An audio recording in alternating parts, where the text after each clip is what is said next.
introduce our host, Thor Haskins, who is the Vice President of Development for this project for Sares Regis. And he has been so kind to host this field trip tonight and host all my preliminary questions about how things get developed, because I'm not on planning commission like our planning friends here, how things get developed, how long this takes, how the city is involved, how do you choose how many studios? I had a lot of questions and he was very generous with his time, so thank you. I will tell you the most excited thing I am about this project is there are 53 affordable housing units. So that's huge. That's huge. I mean, it's a long time coming, and that's part of what we are at Livable Sunnyvale, is trying to get more housing, because more housing means more housing for everyone. So I'm going to let Thor talk. I'm going to record this and you already did it. Yep. Beautiful. Thank you. Right. Have a seat, stand, introduce, put your name tag on. He'll do a short presentation and then we will move into the tours. If you want questions during the presentation or after, we can do a Q&A toward the end. Okay. And then so Thor Hoskins, Sares Regis. We're going to give you some tours today. I'm Santiago. He works with Sares Regis as well. He's helping me out today. We're both here on a daily basis, shepherding the contractor, shepherding all the intricate pieces that are making this brand new downtown on the peninsula possible. I just have to say thank you to you all for the time you spend in the grassroots organizations that make our democracy and our community possible. Without your support, we wouldn't be where we are today. So huge applause and thank you to you. So behind me, this rendering actually has come to life in the past month or so, and you're gonna see this. This is essentially the heart of the new downtown and the vision coming together for the Martin and City Line, which is this grand gateway, 5-story gateway that connects Redwood Square, where we have the 100-year-old redwood trees, down to the Caltrain station, really creating a view corridor from Caltrain as an entry to downtown. So today we're going to go through the history of the modern history of downtown, which goes back roughly 20 years as the 1980s era mall, that era sunset, and downtown opened a new chapter. So we're going to go through that history and what brought us today as we're opening up a new chapter in downtown. So I'll go through that history, the City Line redevelopment phases. We're currently in phase 2. So as we're closing the chapter on phase 2, we're opening the book on phase 3. And we'll be looking to you all to interact on that next phase. After the presentation, a quick Q&A. We'll split the group halves in half. And then Santiago will take a group, I'll take a group. We'll go through Tower 1, top to bottom, basically. We'll get wonderful views of Redwood Square, which is nearing completion. We'll be able to see the pool deck on Tower 2. Tower 2 is still under construction, so we won't be able to go in there today, but we could probably have a repeat tour in 6 months or so, and then be able to tour Tower 2 as well. So going back in time to the 1980s, Sunnyvale Town Center had lived its life. It was about 1980s. Sunnyvale Town Center was completed, lived its life through the early 2000s, and then around 2005 it sat largely vacant. Previous developer had reimagined downtown, was starting to complete construction of a new retail center around redwood trees. Great Recession happened. That developer folded and then left downtown essentially half complete. mid 2010s, 2015, 2016, Sares Regis Hunter Properties and our equity partner, JP Morgan, submitted an RFP to the city of Sunnyvale, won that RFP, acquired the assets that were half built. So here's the steel structure of that shopping mall that I mentioned that was partially built. And then the flats, which we're currently operating, were enclosed but not complete. Inside, it was just rough framing, drywall stacked, plumbing fixtures everywhere. Fortunately, it had gotten to a point to become watertight, as we say in the industry. Otherwise, we would have had to scrape it and start all over again. So fortunately, that was almost was a good portion of the way to becoming heads and beds an operational asset. So as I mentioned, phase one construction stopped. We came in 2015. We started doing infrastructure work because the shopping mall was a much larger mass. There was plans to basically fragment that larger mass. So we had to extend a street like Murphy. We had agreements with the city, maintenance agreements and things like that for us to take over the responsibility of maintaining utilities, things like that. And of course, installing those. While we're doing that, we complete the flats, which we're in one of the flats buildings right now.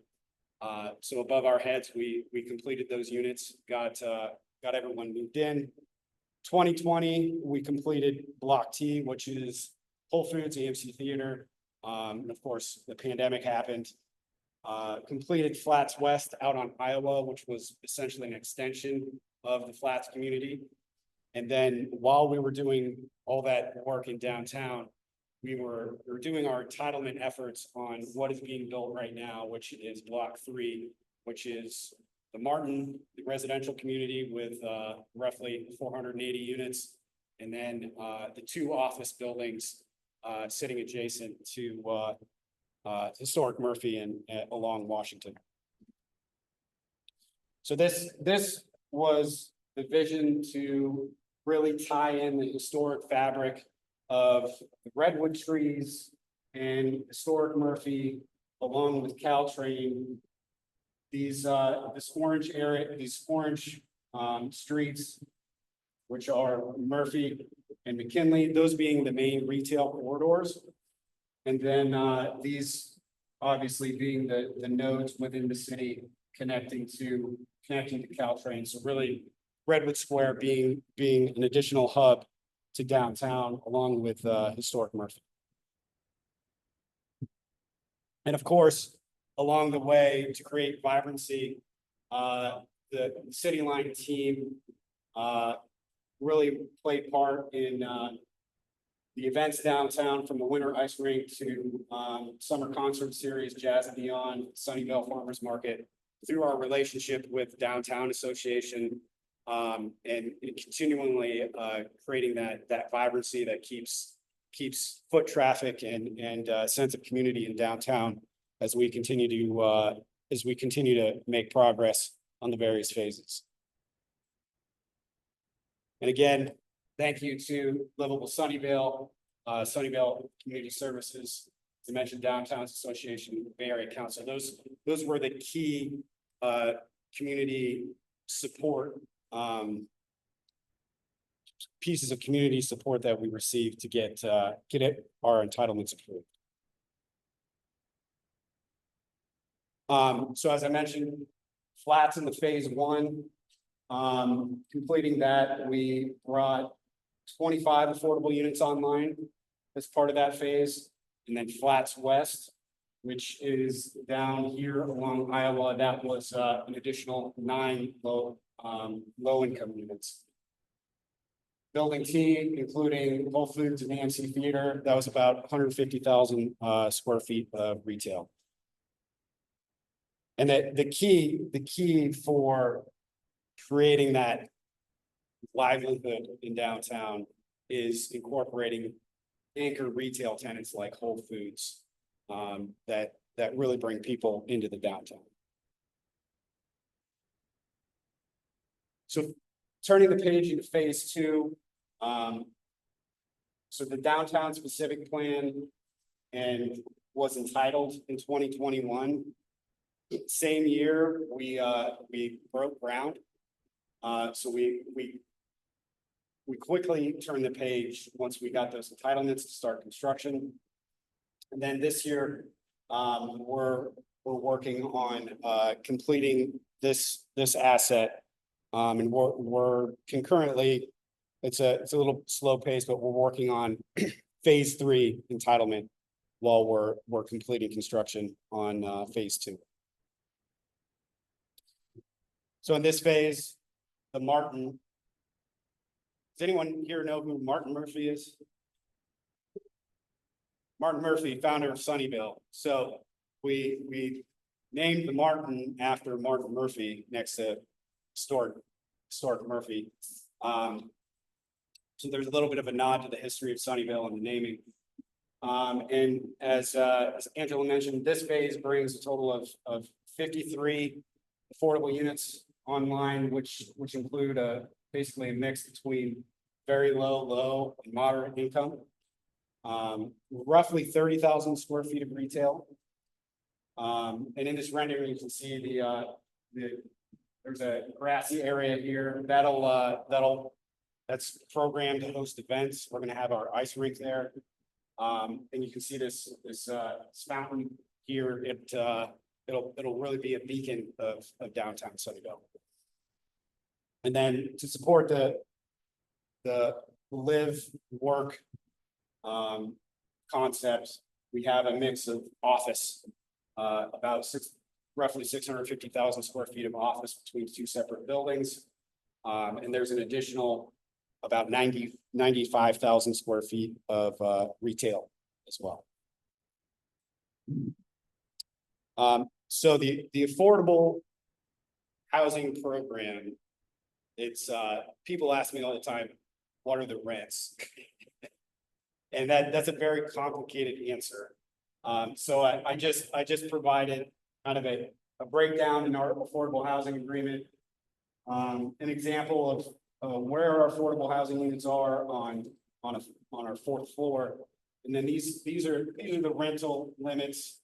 The maximum rent for studios 1, 2, and 3 for the Martin, depending on your income, and then the flats as well. So in addition to whether you qualify at certain income ranges, there's also the size of whether it's studio 1, 2, or 3 bedroom that determines the rent. And then this is how you would determine whether or not you qualify based on your household size and joint income. What kind of constitute required? Fair question. I know we help. What kind of deposits are required? I know we help you. First one, last one. I'd have to ask my leasing agent specifically on that. That's a very good question. So phase 3, which is really taking us to the end of the decade. And I say that because we have office in the mix, and office demand is waning a little bit, although there is a renewed interest, and we are very optimistic about the Class A office that we built in proximity to all these downtown amenities.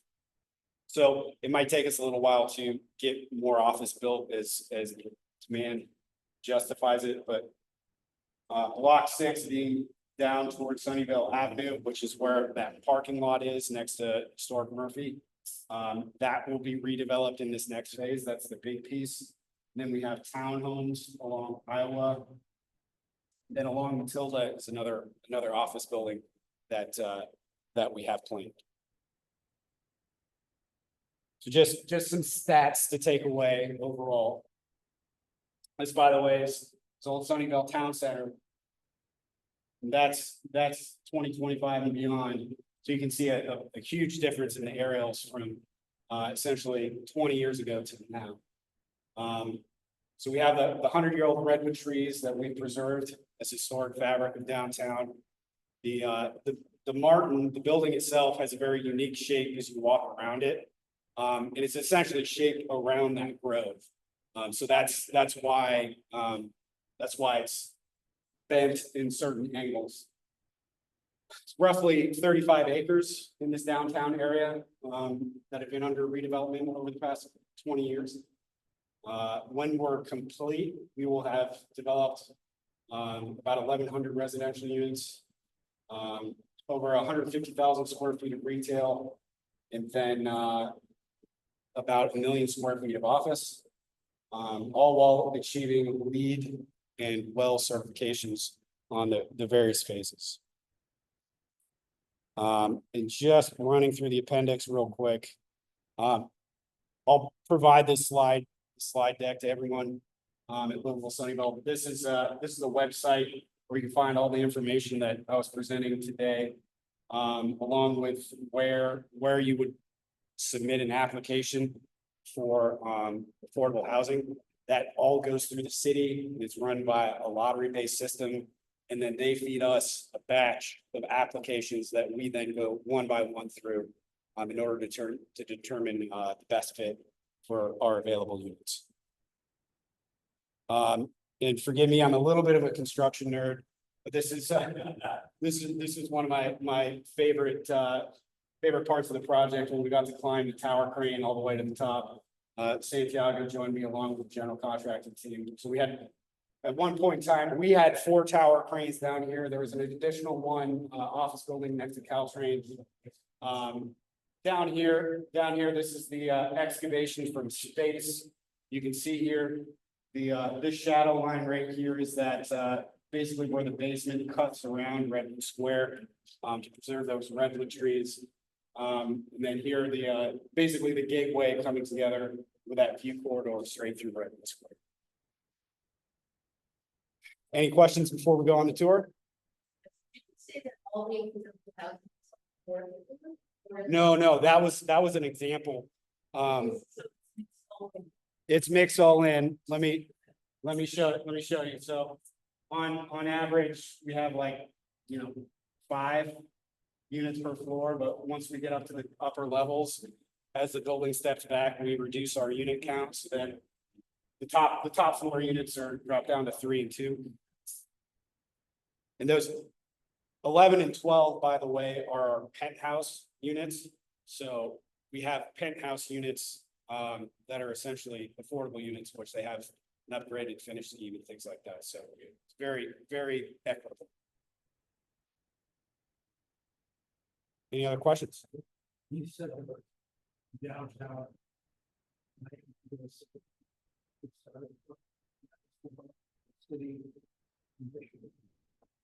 That's correct, yeah. It essentially blanketed the zoning downtown. Had an EIR associated with it, so then when it comes time for us to do future projects, in theory, they fit right into the puzzle. Right now, we're trying to figure out the next puzzle piece, if it fits in the puzzle, or we have to tweak it just a little bit to fit in that plan.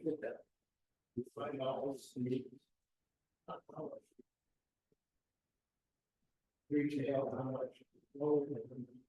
Yes,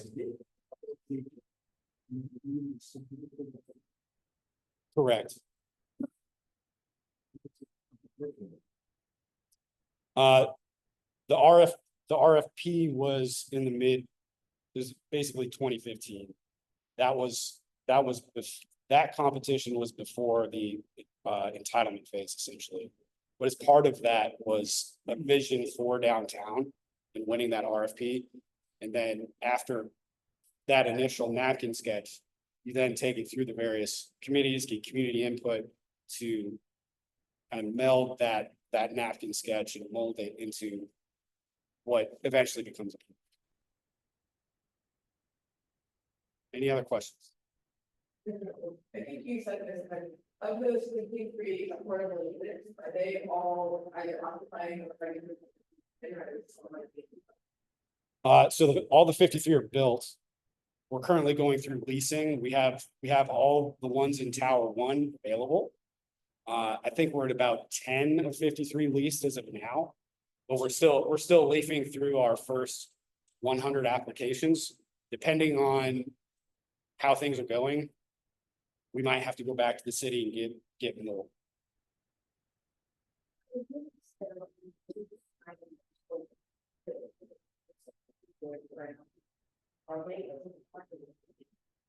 Those are outside. Yep, that's correct. That's correct.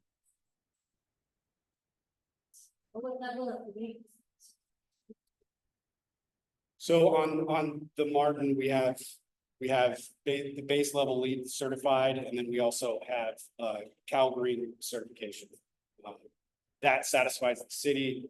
The lead certification was additionally required by JP Morgan as part of their ESG. Retailers have a higher lead requirement.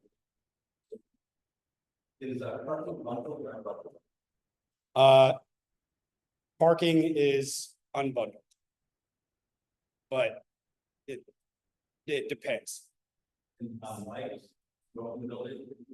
We have a bike route with essentially maintenance tools and bike routes. The video. Yes, yes, yes. Yeah. We have security cameras. We won't have security guards all the time. Right now, we do is we're kind of leasing up and trying to get more eyes in foot traffic. Maybe you're going to the formal application, what makes the tenants like yes versus no? It has to do with income limits and the size of the units we have available and the size of their family. So it's a family of 5 and we only have a 2-bedroom or a 1-bedroom. It's hard to make it fit. But we have to go through the sequence one by one. And that person has to say no before you can go to the next applicant.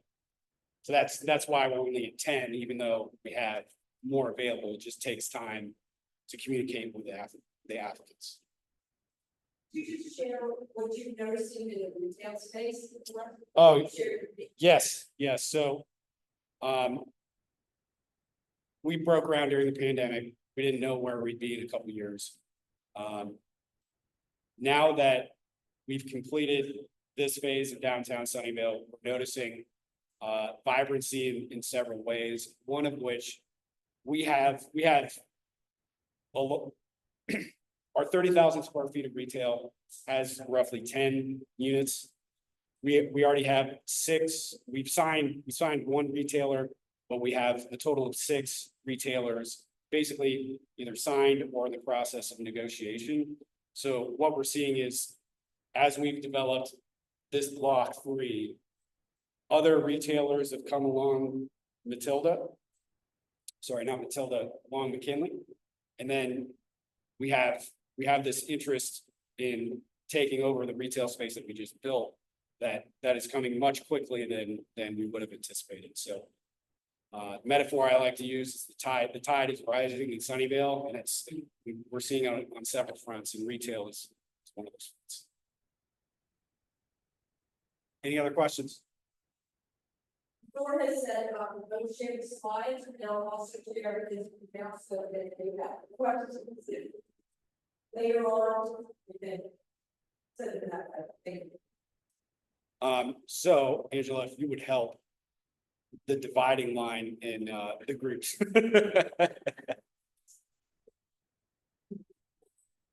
I'll just count off 1, 2, 1, 2, 1. Oh, 2. 1, 2, 1, 2, 1, 2, 1, 2, 1, 1, 2. Perfect. I'll take group 1. We'll start on level 2. Santiago is gonna take group 2. He's gonna start, level 11. All right, group 2.